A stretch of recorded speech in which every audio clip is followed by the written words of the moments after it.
What's happening? What's happening? What's happening? How is everybody doing today? It's your boy Wild Carmine. I know it's not Monday, it's not Thursday. I know, but it's okay. You know, we're allowed to drop content whenever we want to, go live whenever we want to, and I got a special, I.O.W. Sports Minnesota Vikings edition for all you Vikings fans. Come on in here, and make sure you hit that like, share, and subscribe button. Gotta hit it. I.O.W. Sports Network right here on YouTube. I.O.W. Sports Network, Facebook, Instagram. I.O.W. Sports 1 on the Twitter. Tap in with us because we're giving y'all dope content like we about to now. And I got to give a shout out. Let's Talk Sports. Make sure you tap in with them. Sideline Sports. Shout out to Dan, one of the hardest working man in podcast business. He like the James Brown of the podcast business, y'all. I mean, this man know everybody. Like, you need a guest? Yo, Dan, he got you. I'm telling you. The man is a wonder. He's a saint for the podcast game. So shout out to him because he got me in touch with this great Minnesota Vikings super fan. And he drops content about him because he's so passionate about him. And I can't wait to get this started. The one and only DB Dan Brunson. What's happening, man? What's going on, everybody? Hey, Mar, thanks for having me. I'm excited. You know, I like your energy, bro. I know this is going to be a great episode. And, you know, it's going to be great because we're talking about the Vikings, man. Let's go. But I love it. So before we get started, Dan, man, please take the time, give the audience all your content that you're creating, whether it's Vikings, anything else, all of it. Drop it all for the people right now because I got a feeling they're going to love what they see. And they're going to be like, I gotta follow him. So go ahead, give it to him, man. Yeah, so first of all, when it comes to sports, I'm doing a bunch of shows on Let's Talk Sports. We're doing a Tuesday show, a Thursday show, Let's Talk NBA, and then on Friday, we got a new morning show that we're hitting you with. So we'll be talking about Vikings football, the NBA, a little bit of baseball, and, you know, we've got Team USA playing at the end of this month, and you know we're going to talk about it because the international game is a complete different thing. So I'm excited to kind of break that down. And then we also run a popular YouTube channel called The Fan Club, and we break down a bunch of pop culture from your movies, TV shows, comics. You can come check us out. Nice. So how did you, obviously we talked backstage, you're from Iowa, great state of Iowa, you know. Hey, shout out to Iowa. Hey, for those who don't know, Wild Carmine spent some time in Iowa, so I love the people from. Oh, Hawkeyes. Okay, I was about to ask you, what was going to be, a Hawkeye or a Cyclones fans? For those who don't know, that is the Iowa rivalry out there in that way, and you got to make a choice. You got to make a choice. It ain't no middle. You got to make a choice. So, man, speaking of Iowa, you know, you being a fan of Iowa, obviously, you know, you've been to Kinnick, you done the tailgating there. I'm sure you have. Oh, yeah. Yes, sir. Many times. How are you liking kind of like this alignment with Big Ten and all that, getting these certain schools like Oregon and Washington and adding to, you know, where I was at in the Big Ten? So, you know, there's going to be pros and cons and anything like that, because the cons are going to be about travel and stuff. But like the pros is you're just adding more teams, more money, more sponsorships. And hey, I mean, for certain teams, it might not be good because, you know, you're going to have your Oregons that are already kind of like where they are a powerhouse program. You add them to the Big Ten, and some of the schools that are mediocre will get worse, or some of the schools that are bad might stay at the bottom. So it's interesting. I know the pros and cons. I think we're not going to figure it out until we're in hindsight, until we got a couple years down the road, and then we can kind of take a look at it, because the Big Ten isn't the only conference that's doing this. We see a bunch of teams. I just saw that Deion Sanders said that Colorado's pulling out and going back to the old conference. Like, it's crazy, bro. Picked up a lot of Pac-12 schools. Big Ten picked up the other schools. So it's pretty much, yeah, that's what's happening. It's kind of a mess right now. So we'll see what happens. And like, but I mean, at the same time, like if you're the Big Ten, what are you just going to let these schools walk? Like, of course we want more schools. It's more competition, more money, more viewership. Like, yeah, we're going to say yes, because who's going to say no? That'd be like having a restaurant and a big bus of people comes by. Oh no, you guys can go down the road. No, we want your money, dude. Yeah, Come on in. Come on, you don't have some money, do you? No. Yeah, like of course, bro. Wait, bring the you want me to buses. spin? Come on. Yeah, come through. For real, man. Hey, and you're right. That's the name of the game. But kind of break down. How did you become a Vikings fan, man? Well, okay, so I live on the Iowa, Wisconsin, Illinois border. So you can be in 3 states in like 5 minutes real time, super quick. We got an Illinois bridge and a Wisconsin bridge. So here there are like let's just say of all the sports fans when it comes to the NFL, I want to say like at least of everyone here, it's like 40% Packers, 40% Chicago, and then maybe 10% Vikings and 10% everything else, to tell you the truth. Like there's a small demographic of Vikings here. I want to say I was 7 or 8 years old in 1998. And that was the magical season with Randy, Chris Carter, Randy Moss's rookie year. I was like, I didn't fully know what was going on. Like I was 7 or 8, but I just remember this dude just outrunning everybody and just grabbing the ball, and everyone was celebrating. And like there was Viking fans in the family, and I'm just like, oh, what are we celebrating? And turn this on, and they're just running like crazy. And then for a few years, like we got to watch Randy and Dante Culpepper before the injury. That dude, people forget, before he hurt himself, that dude was tight, man. He could do it all. He could run. Yeah, oh man. You remember. I love it. A lot of people don't remember good Dante. Man. People remember Raiders Dante. Oh Lord. He was dude was a beast until injuries catch up to him. And at the time, I think too, with technology and everything the way it is now, a quarterback like him might have lasted a little bit longer in today's game with all of the things that protect a quarterback. Here's an analogy for you, for those who don't remember Dante Culpepper. He kind of reminded me of Cam before Cam was, if that makes sense. Yeah. Yeah, and he was a little bulkier, but I agree. Like he was like an athletic, big quarterback trying to run on you, and then when you think he's gonna run, he'll just bomb it to Randy. Well, the referees refed him the same way they did Cam, as in he's big body, like, oh, you can take the hits. When he's scrambling out the pocket and he's getting rid of the ball and he takes a hit, they're treating him as of a runner. They did the same thing with Cam because they're looking at him. They're like, oh, you're big. You can take these hits. No, I'm gonna wear down. And hit's still a hit. Yeah, it's still a hit.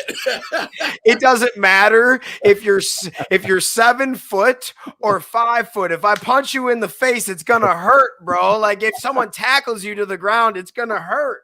Like that's funny though, because you're right. It's intimidating though. Like you're so big, you just expect them to be great. Like, oh, you're fine, you're huge, you're built like a train. Like no, that's not how that works, sir. It still hurts, damn it. Like, come on. But no, Dante Culpepper days. Yeah, those were some good days. You guys had some good teams in the late 90s, especially with Randy there, going into the early 2000s. Yeah. So now current Vikings. Kind of give me your mindset, because your quarterback, Kirk Cousins. Matter of fact, start right there. Give me kind of like your synopsis on Kirk Cousins as the quarterback of your favorite team. Okay, so Kirk Cousins is, first of all, like the whitest person I've ever seen in my life. I was watching his damn quarterback, and dude, I think he's nice. Like, I think this shows him to the world on who he is. But dude, he's like, what did he say? He's like, golly, and like, gee willikers or so. Like, he said some things. Is like, dude, I only heard that in the movies, bro. But I love it.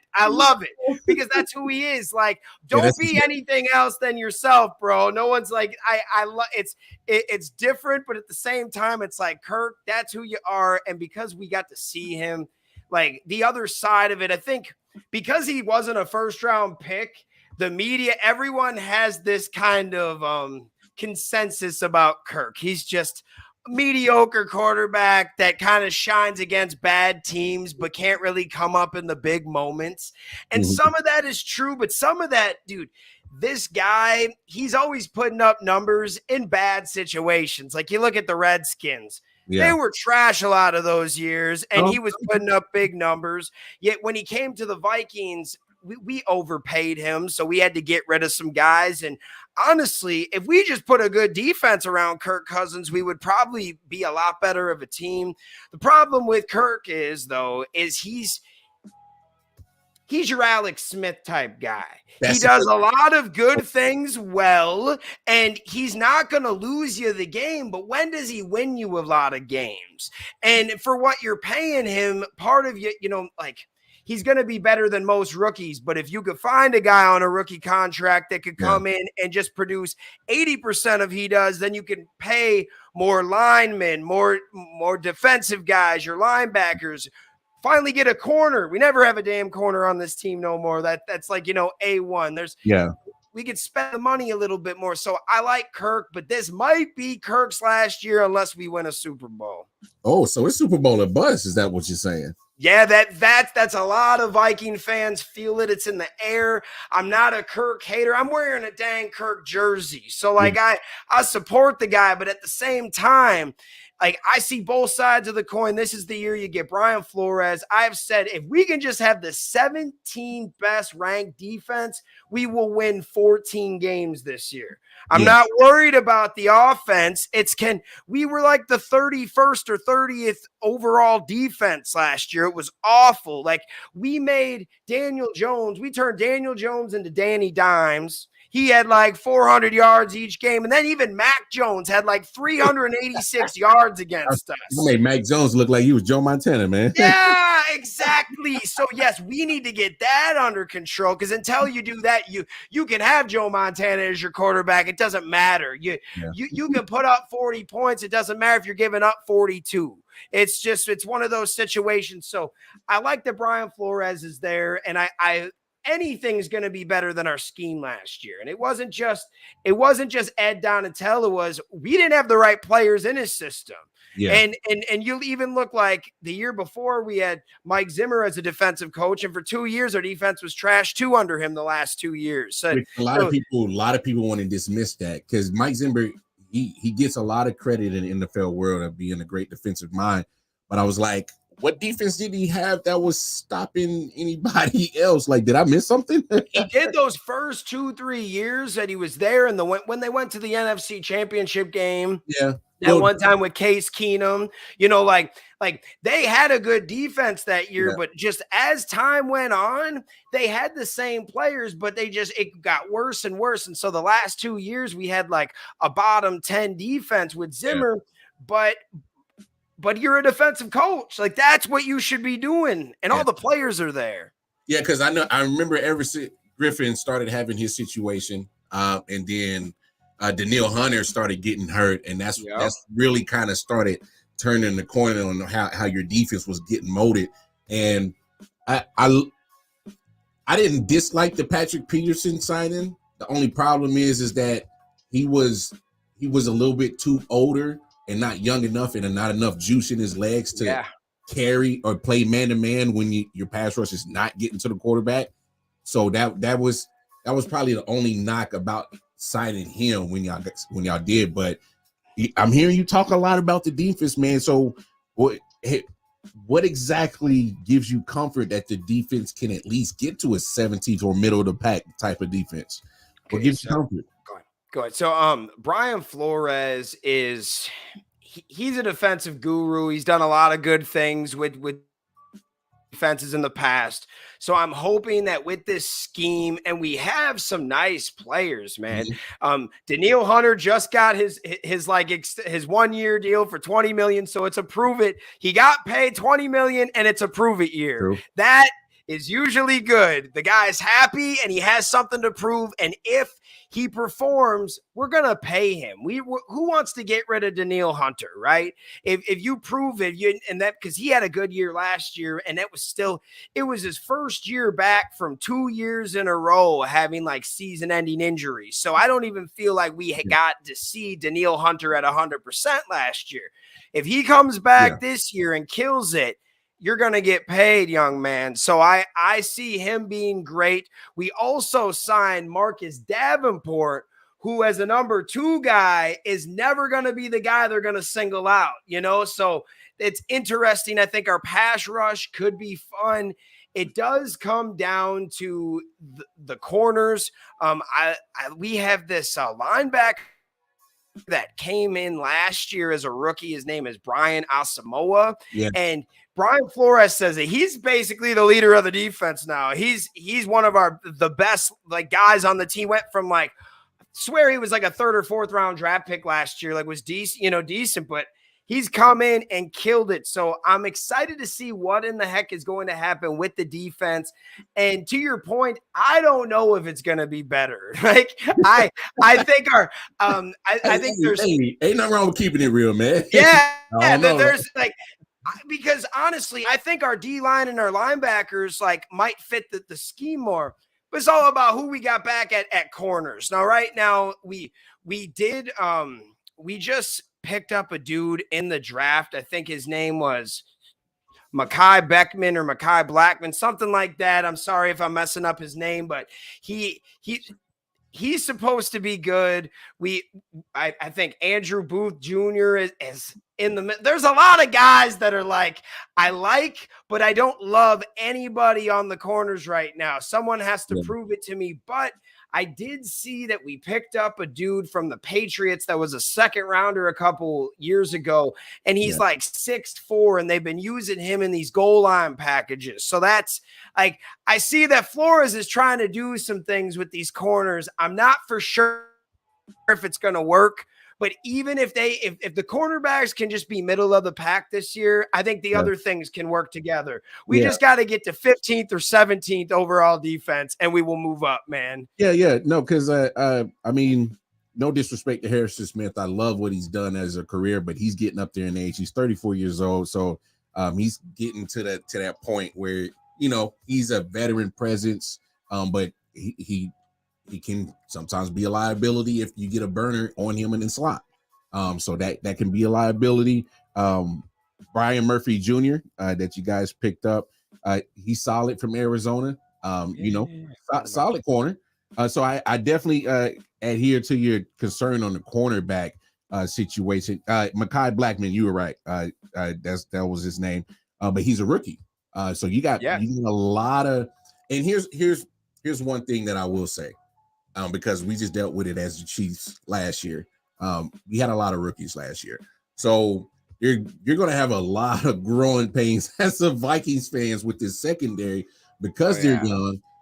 Because there's going to be times where, they're just going to get thrown to the fire. And you just got to, sink or swim. And at first you're going to be like, oh, man, these jokers about to sink. But closer to the end of the season, then you get your true telling. Halfway through the season, you should be able to know, like, he is starting to click with him. And then it's like, oh, okay, we're going to be all right. But as you said it, I think it's on Danielle Hunter. This is prove it year. And I like the signing of Davenport, came from New Orleans.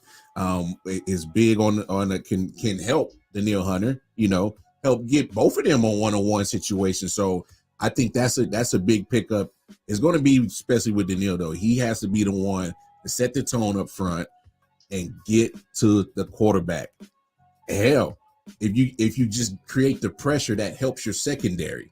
it really does. So I agree. I 100% understand your optimism because I had to deal with it in Kansas City last year. I mean, I know the results different, but it can start showing those pieces that, like, okay, we're building something. Because I love Brian Flores. I didn't like the situation that went down with him in Miami. It is what it is. But at the end of the day, you're going to get a guy that's that's going to care and want to put you guys in the right position. Hey man, I I love the optimism for sure, but where do you think your team stacks up in the NFC as a whole? Because there's a lot of people that'll say, "Hey, man, you guys had 11 victories by one possession last year. There's no way you're gonna have that same rabbit's foot and lucky charm, in your arsenal again." So, how do you rebut that? So first of all, I got to take you back. The year before, we went like 1-9 in close games. So like it switched, it flipped.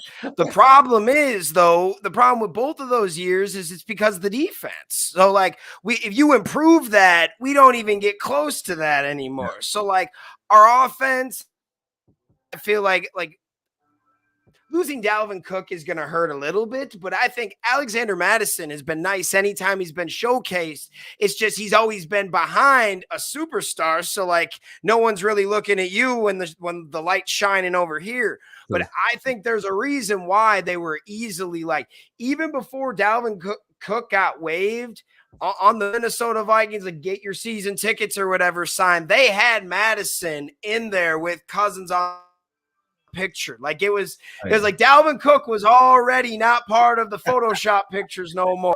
Like they cut him out. They knew that was a sign. Yeah. And exactly, it was the sign where they're like, okay, we're gonna start marketing this guy now. And I like Alexander Mattison. I like our offense. Like JJ's there, dude. We just got Jordan Addison. That guy's looking amazing in training camp, and that's just not, and that's not even reading anything. That was watching. And maybe our corners are just that bad, but he's breaking ankles out there, bro. Like he's doing some crazy. He's making people dance. So yes, if he can do any of that in a big game, it's the same thing with the Danielle Hunter thing. Like JJ is going to leave this dude single covered because everyone's going to be double teaming him or Hawkinson. Dude, you got 3 dogs now if Jordan Addison is a dog. Like you're going to have 3 different guys you could pick your poison, and I think that's deadly enough. Yeah. If you can just get the defense to be middle of the pack. Yeah, that's what you must need. Yeah. Yeah. You're going to be a great team. And I know like our coach, Kevin O'Connell, it was his first year last year, but he comes from the McVay coaching tree, and like usually the results keep getting better. They get better as coaches. They adapt. So we'll see. But I'm actually optimistic about this team. And the more that I look at the defense and see it, showing signs of improvement, like we're talking, I can't really tell as of right now, but it's looking like with the schemes and everything and the way that the players are talking and the way that the reporters are saying, it looks more ramped up.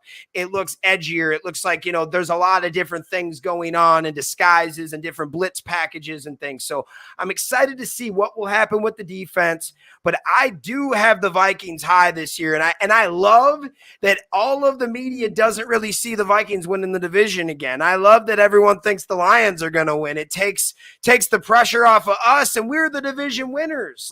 It's actually put all the pressure on the Lions, a fan base that have never done anything. I think that's tougher because you don't want to be the ones that win the week 1 ratings, the power rankings, week 1. Like no one cares about that. We care longer in the year.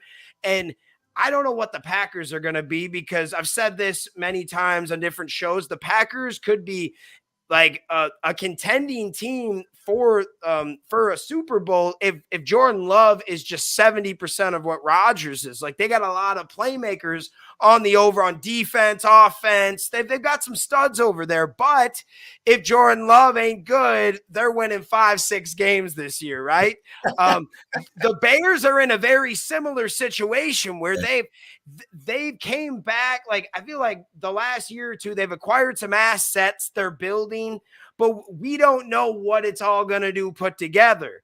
The Vikings and the Vikings are the only team that are actually showing you, hey, we can put it all together. The Lions, it's really weird, but like everyone loves Dan Campbell. I love his tenacity. That's why. That is why. And I love him, but My question is when has he ever won a game that mattered? And I hate being a hater, but I thought about this one day. Anytime the like it matters, they lose and be like, well, what about the last game of the year? It didn't matter, dang it. They was Like already it didn't. eliminated. It was all they were already eliminated. So I'm not hating. I'm just saying this guy has never shown me. Like, bro, if I told you I could dunk the ball and you believe me, that's on you. Yeah. If I've never shown you it, I'm not gonna believe it until you show me you can dunk a basketball, right? Like I need you to prove to me that you are actually gonna lead this team to the playoffs. So until then, and that's okay, dude. Like it's like who I can't even think of his name. Who's the quarterback for the Seahawks? Geno Smith. Geno. Yeah. If you would have told me last year that he'd be a Pro Bowler, I say you were out of your crazy mind. Without a doubt. It happens. So you just need to prove me wrong, Detroit. That's all I'm saying. Just prove me wrong and I'll eat crow. I'll come on and say I was a hater all year. I didn't believe. I didn't think Dam was gonna chew off anybody's kneecap or anything this year. And he came in and he was killing it. So hey, I like being like a mini hater, but at the same time, I'll give you credit. If the Lions sweep us, I'll go on the video crying like, damn, Dan, damn, Daniel. Like, damn, you did it. You did it, Dan. You made me eat crow. But no, I mean, you're not wrong in that aspect is because, being transparent, I did pick the Lions to possibly on my way too early predictions to come out and take that division. Because only one thing that really scares me with the Vikings is watching that Netflix series. Man, y'all were getting cousins killed back there. I'm worried about your offensive line more than anything. Don't get me wrong. You are 100% right about the defensive part, about having the optimism and hopefully that they can give you, because it was glaring that you had issues on the defensive side. That's glaring. But I didn't know how glaring the problem is on the offensive line that Kirk was getting killed like that. I was like, oh my goodness. And then the offensive line turns around and says, hey man, you all right? No, I'm not all right. Yeah, no, there's some things. And then you had Ed Ingram stepping on bro every time. Like, dude, I couldn't believe that. Like, there's an actual, it was like multiple times to the point where like, dude, are you throwing the game? Like, how are you just gonna step on bro and then he falls down and looks like someone got a tackle, but really it was you. Like, that's crazy. The line, it showed signs of life last year, but I think it needs to get better. We brought in Dalton Reisner, like from the Broncos, and we let him leave. So I don't know what's going on there. I mean, that's kind of been the theme this year: players going places and saying hi, working out, and then leaving and saying I'm a wait. But right now is a weird time because no one's got that much money. I think the only one that has like still a nice amount of money left is like the Chicago Bears. Chicago got money because they just picked up a defensive lineman in Ngakwe. The Vikings had him for like 4 games. That was a horrible deal. We gave up a second for him, and then 5 games later traded him for a 4th. Like, what's wrong with you? Like I was so mad. I was like, and dude was a stud. He just did. I guess you somebody. Oh, that was when Daniil got hurt. I think Daniil got hurt game 1. We got him game 2, and then by like game 8, we were out of the playoff picture. So we just traded him or something. In the end, and out you go. a Viking is gonna Viking, man. It's the weirdest, and I mean it in the weirdest way, because we do, for every good thing we do, we have another dumb thing we do right behind it. Because I think all time, since the Super Bowl era, we got like, I want to say we're 4th or 5th in all time wins, but no Super Bowls. Like we go to the playoffs like every other year. If you think about it, like when for years you can think of a lot of good Viking teams from 2009 with Brett Favre to 98 with all the Moss years to the Adrian Peterson years. Which one did anything? So like, it's tough. And I think you could argue it's tougher than being a Lions fan because at least you know you're going to suck every year.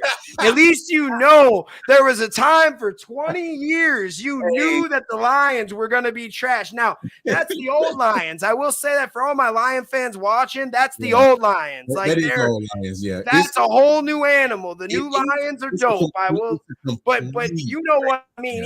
Even like a Cleveland Brown fan for that horrible run they went through. It's like, I mean, being a Charlotte Bobcat or Hornet, and you're not going to win anything. If you go to the game, you go to enjoy it and watch what's there, but you probably ain't going to win. Yeah. Like that's if you're going there for victories, you're going to be sadly disappointed. hey, I'll tell you this: the year that the Bucs only won 15 games, it was Giannis's rookie year. I went to 6 games that year because it was only $5 to sit like 4 rows from the court. It was cheap. Like they were like paying you to go. Yeah. So and it was a great time. I think that out of those 6 games, they won once. They came back and beat the Orlando Magic, who were horrible too. Like it was good time though. So like sometimes teams are bad. You just got to enjoy it. But the Lions are back. So it's one of those things where at least every year you're going to suck. The Vikings get your hopes up every damn year. Like I've been there as a Chiefs fan. I've been there.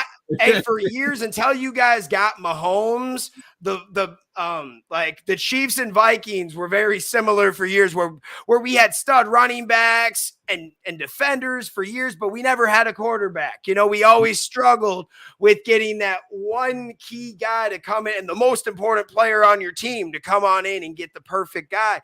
Yeah. But for years, my buddy, one of my best friends is a Chiefs fan. And for years, we felt like we had the same team because, we had AP, y'all had Jamal Charles, but we had some rando and y'all had some rando at quarterback. And it was just like was it Tyler Thigpen or something? Like it was bad, man. It was a tough time. And we had like Christian Ponder and we were just like, bro, like I paid Christian Ponder too. Y'all paid him. I remember that. And y'all drafted him in the first round high, like what, 7th? 12th or so. It was like it was a top 15 pick. Yeah. It was but it was stupid. It was after like 4 or 5 guys got taken. That was the horrible draft class. I think the first quarterback taken was like Blaine Gabbert or something, bro. That was a bad quarterback crop, man. He's now that's funny. He's our backup. Oh man. So we kind of talked earlier how you said Kirk Cousins is a Super Bowl at bust type scenario for you, in your opinion, whether it depends on if he stays in Minnesota. So is there a quarterback that you think would make a great replacement if Kirk doesn't come back? Have you ever thought about that?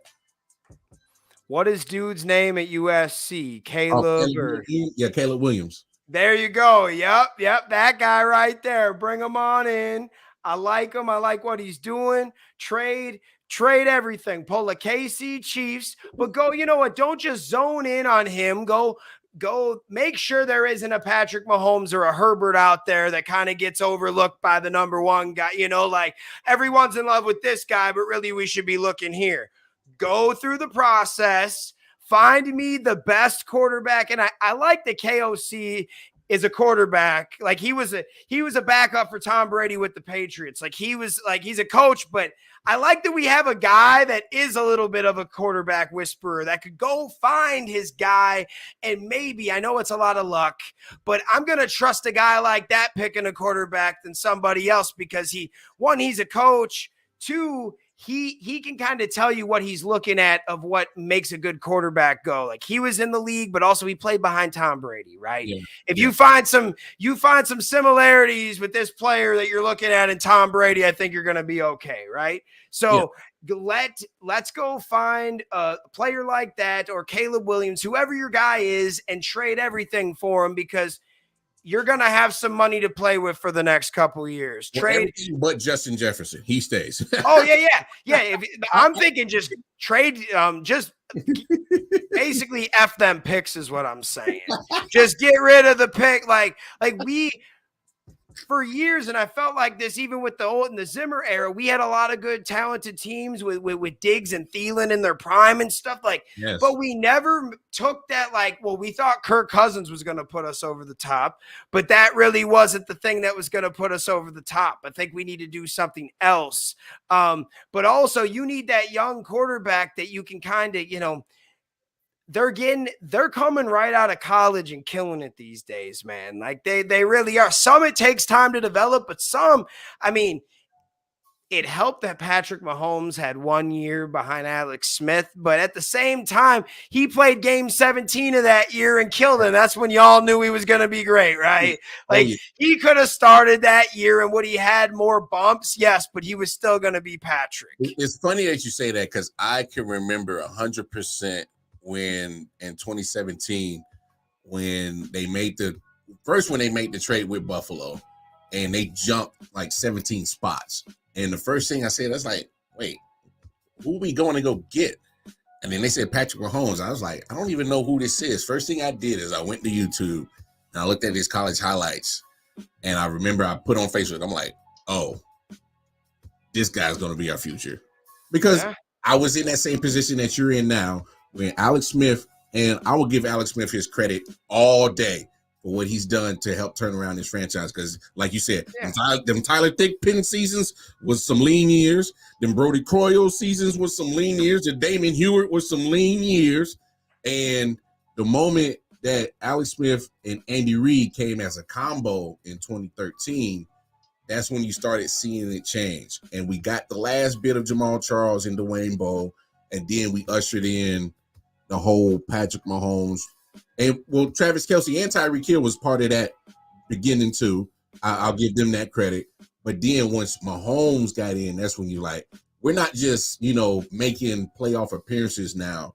We're talking about Super Bowl appearances, now 2 championships later. So I hate to say it, Dan, man, that's your moment right here where Kirk has to show that, hey, don't throw me to the side too quick. Just give me this year. Let me get you a Super Bowl because, hey, I can, because he feels that he can do it. He made it quite clear and abundantly clear in the Netflix series that he wants to be that guy to bring a championship to the Vikings. He has to do it, though. He got to do it. We can all want things, I want $10 million right now, but it's not going to happen, and I believe in Kirk because like he's really been the guy. Like he was drafted like 2 rounds after the RG3 that the Redskins picked up, and it was the weirdest thing. Like he already knew right away he was getting drafted to be a backup, never even be a starter, and the dude just kept working and working in the grind, and he was the first player to ever get a guaranteed contract, like 100% guaranteed. Like he changed the game in some ways, the way that we view certain style quarterbacks. I'm not saying his play changed it, but it was the more he kept betting on himself in Washington. It was there is a mold now that players do that they can break free and do their own thing. And they've learned that from Kirk. He was the first one to play with those lines. So I do like Kirk Cousins. I'm not going to hate on him. But at the same time, like we just talked about, he's that Alex Smith guy where he's never going to put you over the top.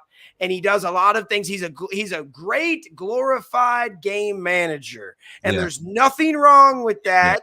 But unless he can take a little bit of a pay cut to put more talent around him, you can't necessarily do much. Because I said last year going into the season that if Kirk doesn't have a good year with this team, this is an indictment. And he had a great year, and they even got Hawkinson, and he got better with Hawkinson there. So this team is great, but to the point, like if you get a cheap, if you get the kid from USC or some other guy in there that's getting paid just a very small fraction, you're able to add more to this team. Yeah. What can you do then? And imagine if the kid is actually any good. Yeah. So it's interesting. I mean, we've seen some teams with bad quarterbacks go to the playoffs before. Yeah. But we're not that but Kirk isn't a bad quarterback, but there's teams that are better there's teams that have a worse quarterback that are beating him, like Daniel Jones and the Giants. There's teams out there that are getting to the playoffs and are doing more and have less. Like, think about it. The Giants, if you look on paper, the Vikings are more talented, maybe not on the defensive department, but overall, when you're looking at just superstars and talent overall, you're going to say Vikings. But guess what? We didn't come up with it. And, I think Viking fans are just tired. We're tired of you seeing Kirk get that guarantee money every year, always getting paid a stack way higher than everybody else, but the results never really show. And I'm not hating on the man. Get your money while you're in the league, man. You obviously deserve it with all those hits you're getting. We just, then there's things where it's not just on Kirk either, but at the same time, he's never going to win you the game. He doesn't lose you the game. He's just Kirk. So at what point do you say, hey, we do have to move on? And it's funny. I feel like I'm MGK right now. I'm complimenting him. I'm dissing him all on the same line. Because I like him, bro. Like I like Kirk Cousins, but I'm being a realist. I like that good MGK Eminem reference. I'm actually an MGK fan, but dude, for real. I'm hating on him, but then I come back and be like, but he is good. Well, but it's really just you being honest on what you see, and it's not just based off of stats and just a certain closed-minded opinion. This is what I'm seeing. This is what's triggering my emotions on as a Viking fan. You're getting he's been one of the very well paid quarterbacks in the league, and that's been no doubt. Like you said, first quarterback to get contract fully guaranteed, and it's like, bro, you at some point you got to be the reason why. The reason why. You know what I'm saying? Don't be the reason why not. Be the reason why.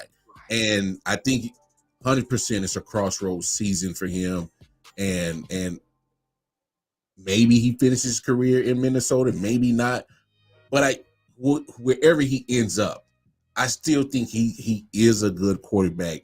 And honestly, Cowboy fans are gonna hate me. You guys got a similar version of Kirk Cousins. Oh yeah, definitely, dude. If you literally cover up their face and just put the numbers, you can't tell. It's crazy. It's crazy. And it used to be that Dak ran a little bit more, so that was his thing, but he didn't really run much last year. I think, after the injuries, he's trying to be a pocket passer now. You're getting a little bit older, getting a little bit more fragile. It happens. I'm not even hating, but if he's not running at all, he is Kirk Cousins for real. Yes, he is. Hey, it's not too far. Hey, Cowboys fans, hate me if you want. Drop your comment. But it's real. I mean, and any Cowboys fan with the right mind though can look at the stats and be like, oh, you're right. You know what? They are pretty similar because does Dak put them over the top? No. Does he come in and ball out every once in a while? Yes. But overall, it does. If we got to switch those guys on the teams, I think they would give us about similar results. I think you guys got the same results. Yeah, I was about to say. I was like, if y'all swap, y'all definitely got the same results. I mean, because especially on the offensive side, I think both Kirk and Dak have been blessed with a lot of great offensive options. Now, here's the thing. Here's the slight difference between Vikings and Cowboys. You can see that your defense is where you are hoping your defense goes, as in start putting it together, get you that great unicorn piece.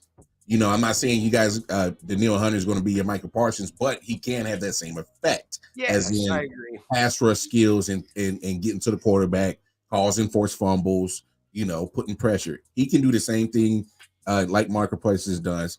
Michael Parsons just happens to be a genetic unicorn. That's just something different. But the fact of the matter is, he can still bring that same effect. And I mean, I'm with you. Dallas just like you said, just has a slight difference in the defensive side where they're more congealed and they've been playing with each other for a couple of years under Dan Quinn. So now they're about to go into year 3 with Dan Quinn. Pretty sure it's going to get better. It's going to be even better. So that good defense that they had last year, taking the football away, is probably going to be better this year. Man, Viking fans, be patient with Brian Flores. Just be patient. The guy knows his shit on defense. He just let him work with you're young as hell on that defensive side. Let them Young. let them mold the clay. Give them time.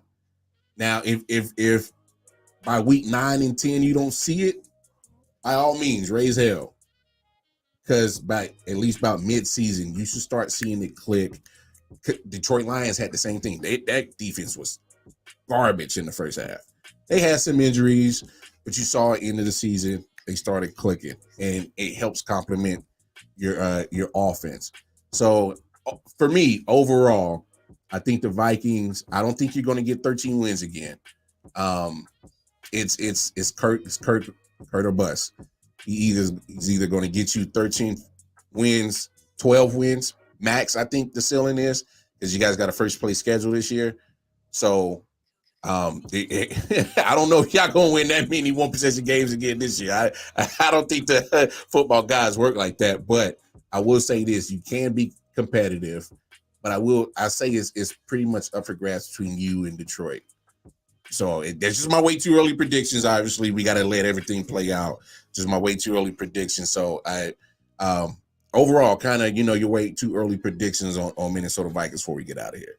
Honestly, until the defense shows me that it's going to suck again, I honestly think we're improving. I think that we're going to be better next year at defense, and the offense is going to continue to. I think it's going to be better. Like, I think, like you were talking about another year under the defense with Quinn. We got our second year with KOC in the offense here that already looked electric. So add another year with JJ, and you got Addison out there, and you got Hawkinson. KJ Osborne being good for y'all. Yep.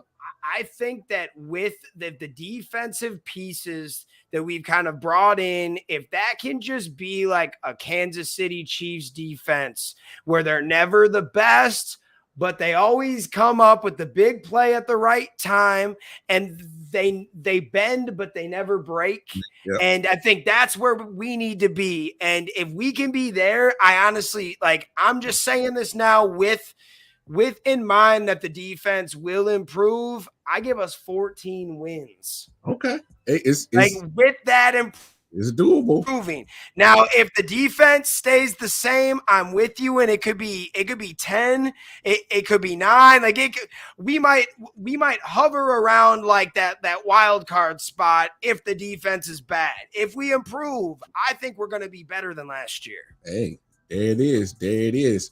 And there's nothing wrong with a bend or break defense. It only matters as long as you keep him out the end zone. All right. Exactly. That's the only thing that matters. And that's what the Chiefs do. They're good at that. Like, when they understand when you're putting they're putting a lot of pieces into the offense, a lot of money into it. So you have to kind of work with what you got on defense, and they always got the right schemes, and they usually start the year sometimes a little crappy. And then, like we were talking about, they pick it up. And I would love if we can just figure out how you guys do it, because like some of your rosters on defense don't even look that good. Besides 3-4 guys, there's some good guys, and then there's randos on there, and they're a good general manager. Man, I'm telling you, get you a good general manager. That's when it starts. Good general manager, coach. Yep. So that's pretty much where it starts right there, and then everything else takes care of itself pretty much. So. But man, hey, damn, man, I love this, man. There was some great stuff. Good time. Good time, man. I enjoyed it. But let's go ahead and you give all of your socials to all the content so the people could tap in with you, man. Go ahead. Yeah, guys, check us out at the Fan Club on YouTube, Instagram, and Facebook. You can also check out our Milwaukee Bucks YouTube channel, Bucks in 6. Go check it out. Nice. There you have it. And y'all know where to find us. I.O.W Sports Network, Facebook, Instagram, YouTube, I.O.W Sports 1 on the Twitter. Y'all know where to find me on Twitter, Casey Wildcard Mar. Hey, on behalf of me and Dan, man, it's been a great time. We are out of here. Peace and love. Yes, y'all. It's your boy Wildcard Mar here, and I'm excited, folks. I hope you are, because football is back, baby. Yes, it is. And what better way to celebrate football being back by joining the I.O.W Sports Football Pick'em League. It gives you an opportunity as football fans to test your football knowledge if you can pick the winners of each game for 18 straight weeks. But please believe, it's going to be some stiff competition out there because we've done this for the last 3 years. Of course, you're looking at the inaugural winner, Melvin Wall from Man Down Sports, our year 2 winner. You see him rocking the championship belt. And then, of course, I.O.W. Sports' very own Jersey Boy MJ won the Pick'em League last year. He walked away with the championship belt, bragging rights, but most importantly, $200 cash. We gonna up that pot this year, y'all. Get a chance to win $300 cash, the championship belt, and bragging rights. So in order to join the Football Pick'em League, here's how you do it. You must pay an entry fee of $10. Send it to either PayPal, Zelle, or Cash App. Give us your email, and in return, we will give you the link to join the group league. And after that, it's up to you.